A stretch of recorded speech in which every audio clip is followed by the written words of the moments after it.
Anugerah Industri Benih Sawit Indonesia 2023. Kategori Tokoh Pemulia Sawit, Bapak Tony Liwang.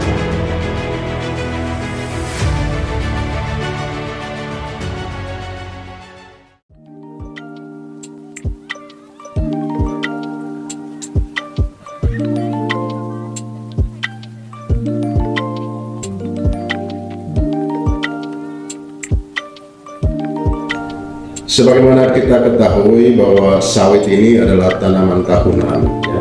Jadi perlu waktu yang relatif lama dibanding dengan tanaman semusim.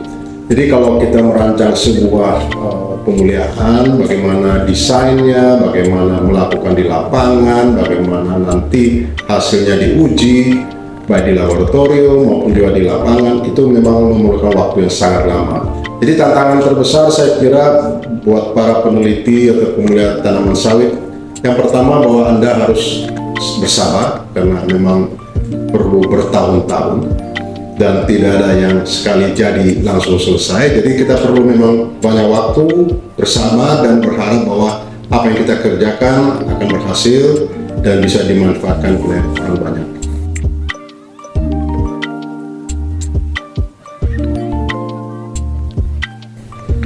Kalau suka duka sebagai pemulia, saya kira kita mulai dengan suka. Kalau suka, saya kira kita akan senang, bangga, ya. Kalau varietas yang kita hasilkan bisa betul-betul sesuai dengan harapan kita dan bisa bermanfaat buat para petani khususnya, bahwa sawit yang mereka tunggu bertahun-tahun memang dapat menghasilkan hasil yang sesuai.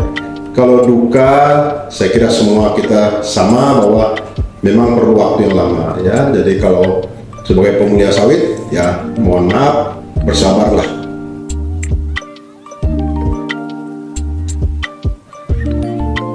Peranan bioteknologi zaman sekarang adalah sesuatu yang sudah sangat biasa, apalagi kalau kita lihat di tanaman-tanaman semusim. Kita mengucap syukur bahwa tanaman sawit juga telah memiliki whole genome map, jadi peta genetik secara keseluruhan. Itu beberapa tahun lalu dan bahkan sekarang sudah dapat kita baca di open source. Jadi kita semua bisa melihatnya, membacanya, mengkajinya dari peta genetik yang ada. Nah, harapan kita tentu dengan teknologi yang begitu cepat bertumbuh ini, bahwa dengan memanfaatkan whole genome map dari kelapa sawit, lompatan-lompatan teknologi yang ada dapat dimanfaatkan, sehingga kesabaran kita mungkin bisa lebih cepat terrealisasi daripada bertahun-tahun. Mungkin dalam 1-2 tahun kita sudah dapat memperoleh hasil yang lebih baik dan lebih akurat dari hasil-hasil bioteknologi tersebut.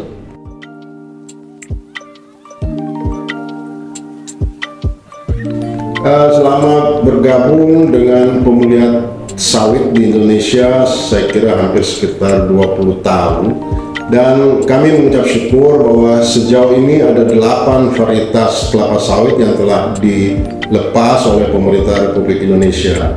Ada 5, yaitu dari Damimas 1, 2, 3, 4, 5 yang dihasilkan dari conventional breeding.